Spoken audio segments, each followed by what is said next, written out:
Hello दोस्तों, आज फिर सोशल जस्टिस नेटवर्क पर फिर एक दफ़ा वेलकम। और आज हमारे पास जो शख्सियत मौजूद है उनका परिचय कराने की मुझे ज़रूरत नहीं है।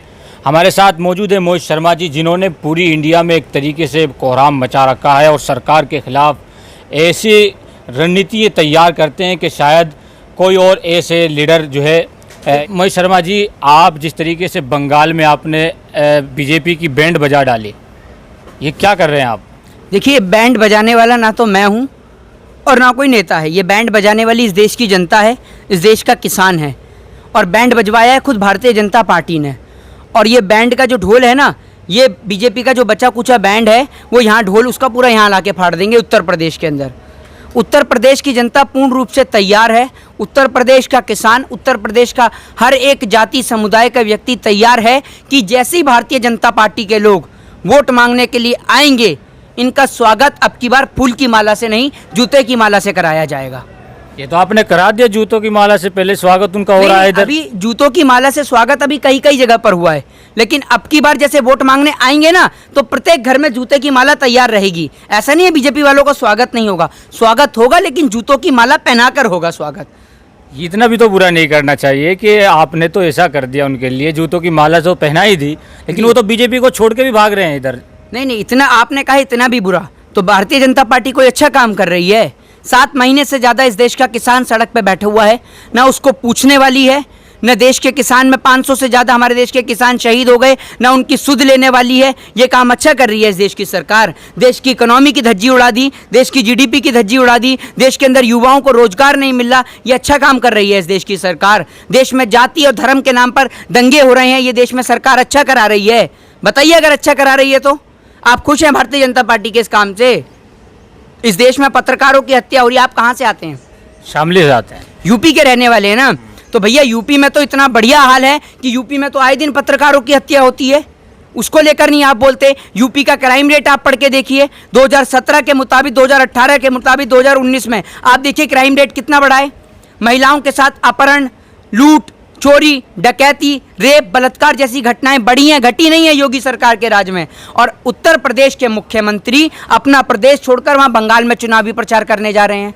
अगर उत्तर प्रदेश के मुख्यमंत्री बंगाल जाने के बजाय अपने उत्तर प्रदेश पे ध्यान देते, तो आज उत्तर प्रदेश उत्तम प्रदेश बन गया होता। कुछ अनभक्त है, वो तो कह रहे हैं यूपी जैसा जो है, जिस तरीके से यूपी की सरकार चली है और बदमाशों का इनकाउंटर पर इनकाउंटर किए जा रहे हैं, ये तो बता रहे हैं कि अच्छी सरकार चली है। अनभक्त कुछ लोग, हाँ बिल्कुल, बदमाशों के एनकाउंटर हो रहे हैं।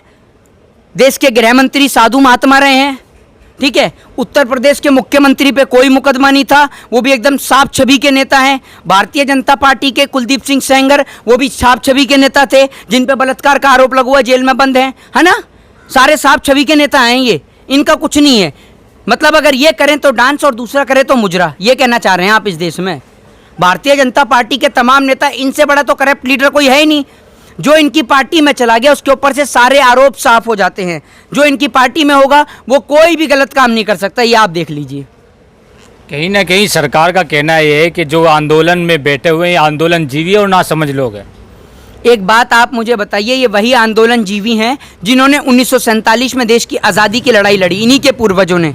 ये वो आंदोलन जीवी हैं जो अपने बच्चों को सरहद पे हिफाजत कराने के लिए भेजते हैं, और उनमें से जब उनके बेटों के वहाँ से शहीद होकर जब उनकी बॉडियाँ आती हैं ना, तो उनकी माएँ रोया नहीं करती, बल्कि छाती चौड़ी करके कहती हैं कि मेरे बेटे का सीना जो है वो इस देश के काम आया।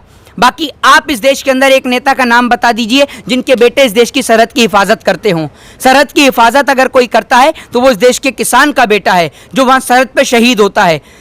उसका बेटा वहाँ सरहद पे शहीद होता है और पिता इस देश के अंदर किसानी खेती कर कर वहाँ खेत के अंदर शहीद होता है। तो आप ये देखिए, किसान की तो और जवान की दोनों तरीके से दुर्गति हो रही है, और इस देश के नेता अपने बच्चे, उनके बच्चे आराम से इस देश के अंदर मौज की, आराम की जीवन काट रहे हैं। कहीं ना कहीं कुछ लोगों का सवाल है कि राम मंदिर और मस्जिद के ऊपर ये सरकार फिर दोबारा बना लेंगे। आप क्या कर पाएंगे यूपी में जाकर, अगर आप जाकर मेहनत भी करेंगे? राम मंदिर के ऊपर सरकार पश्चिम बंगाल में बन गई।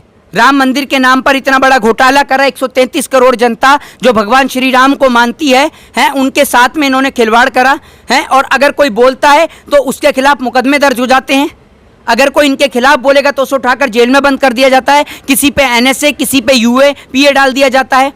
अभी कल मैं देख रहा था कि बेंगलोर कोर्ट से एक व्यक्ति को रिहा किया गया और उसको 4 साल जेल में रखा गया बिना किसी गुनाह के, और वो बेगुनाह साबित होता है। और जब वो जेल से बाहर आता है तो पता चलता है कि उसके पिता की भी इन 4 साल के दौरान डेथ हो चुकी है। तो उसके जीवन के वो 4 साल कौन वापस ला के देगा? आप बताएंगे जरा इस सवाल का जवाब मुझे देकर? देंगे? आप ला देंगे? या आपका चैनल, या इस देश के प्रधानमंत्री, या इस देश के राष्ट्रपति, इस देश के गृह मंत्री, या इस देश का कोई भी नेता उस व्यक्ति के वो 4 साल वापस लाकर दे सकता है क्या? बताइए आप मुझे।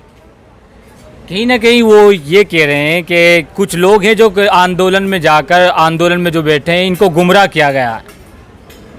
आपको किसने गुमराह किया जो आप सवाल पूछ रहे हैं? आकर एक बात मुझे बताइए, हैं? इस देश के किसान को आप गुमराह करेंगे? 1 मिनट में बताता हूँ। ताऊ, आप इधर आइए, 1 मिनट आइए।